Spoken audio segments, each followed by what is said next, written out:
According to the United Nations, India surpassed China as the most populous country on the planet. India is now home to more than 1.4 billion people and growing. आज हम बात करने वाले हैं एक ऐसे topic पे जो हम सबके दिमाग में तो घूमता रहता है, लेकिन इसके ऊपर कोई सीरियसली बात नहीं करता है। इंडिया की ओवर पॉपुलेशन।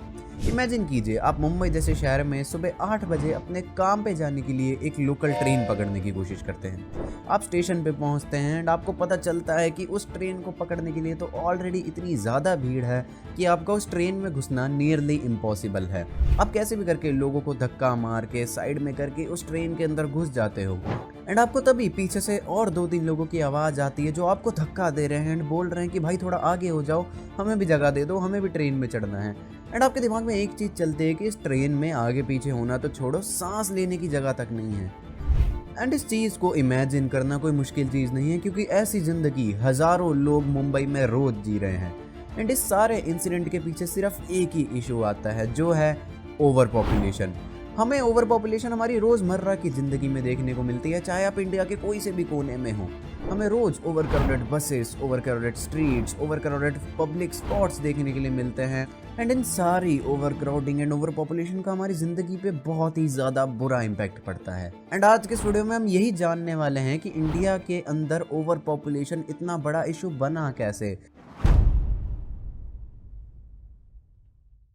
हमारे इंडिया की करंटली पॉपुलेशन है 1.46 बिलियन। 2023 में हमने चाइना को पीछे छोड़ दिया और अब हम दुनिया के सबसे ज़्यादा पॉपुलेटेड देश बन गए हैं। हर साल हमारी पॉपुलेशन में 18 मिलियन लोग ऐड हो रहे हैं।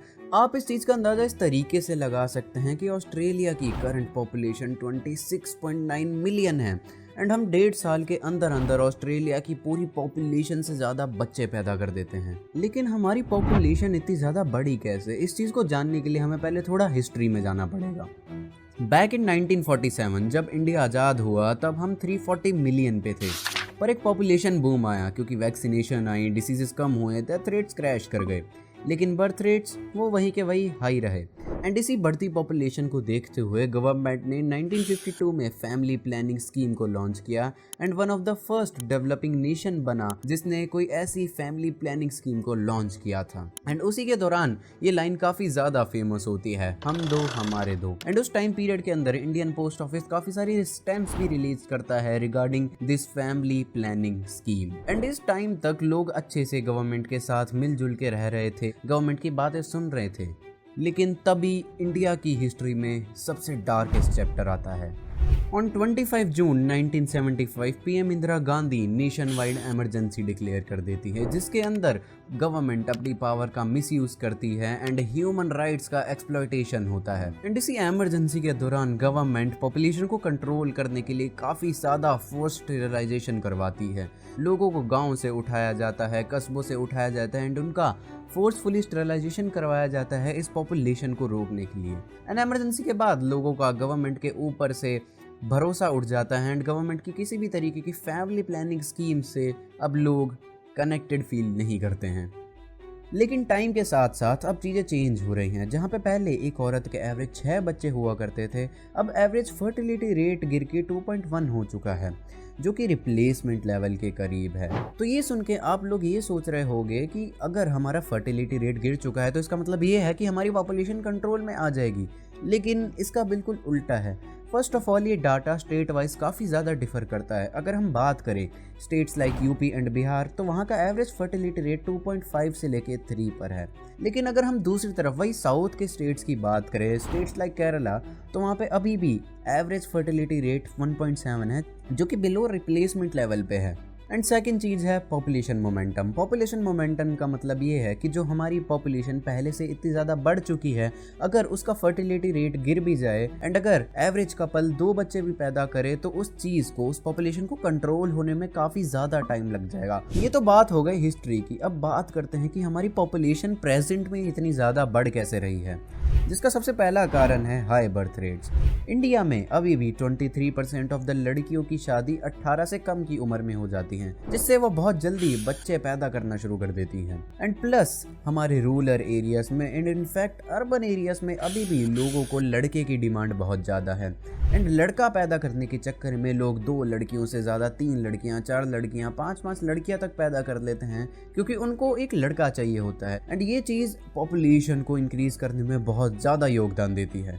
थर्ड पॉइंट आता है कल्चर। आप अभी भी काफ़ी सारे रूरल्स इनफैक्ट अर्बन एरियाज में जाके भी देखेंगे तो आपको पता चलेगा कि लोग कल्चर के कारण भी काफ़ी सारे बच्चे पैदा करते हैं, क्योंकि उनको ये लगता है कि बहुत ज़्यादा बच्चे पैदा करने का मतलब होता है बहुत सारी ब्लेसिंग्स का आना। And last but not the least point आता है एजुकेशन एंड पॉवर्टी। आप लोगों ने चीज़ नोटिस करी होगी कि जहाँ पे लिटरेसी रेट कम होता है वहाँ पे कॉमनली फर्टिलिटी रेट बहुत ज़्यादा हाई होता है। फॉर एग्जाम्पल बिहार का लिटरेसी रेट है 63% एंड वहाँ का एवरेज फर्टिलिटी रेट है 3 से लेके 3.5 तक। वहीं दूसरी तरफ आता है केरला, जहाँ का एवरेज लिटरेसी रेट है 82% एंड वहाँ पे फर्टिलिटी रेट है 1.7, जो कि हमें ये दिखाता है कि एजुकेशन कितना बड़ा रोल प्ले करती है किसी भी कंट्री की या स्टेट की पॉपुलेशन को कंट्रोल करने के लिए। इसका मतलब ये है कि जो जगह ज़्यादा एजुकेटेड होगी वहाँ पे पॉपुलेशन अपने आप ही कंट्रोल में रहेगी। अब हमें ये तो पता चल गया है कि हमारी पॉपुलेशन इतनी ज़्यादा क्यों है। अब हम बात करते हैं कि इस बढ़ती हुई पॉपुलेशन का हमारी सोशल और इकोनॉमिक लाइफ पे क्या इम्पैक्ट पड़ेगा। सबसे पहली चीज़ होगी इंफ्रास्ट्रक्चर स्ट्रेन। बढ़ती हुई पॉपुलेशन के साथ साथ हाउसिंग, ट्रांसपोर्टेशन, एजुकेशन और हेल्थ केयर की डिमांड भी बढ़ेगी। Urban cities like Delhi and Mumbai और भी ज़्यादा कंजस्टेड हो जाएंगी, पब्लिक सर्विसेज का यूज़ कर पाना काफ़ी मुश्किल हो जाएगा एंड स्कूल्स एंड हॉस्पिटल बहुत ज़्यादा ओवर क्राउड एंड अनएक्सेसिबल हो जाएंगे। और ऐसी प्रॉब्लम्स हमें काफ़ी पॉपुलेटेड सिटीज़ में अभी देखने को भी मिल रहे हैं, for example Delhi and Mumbai.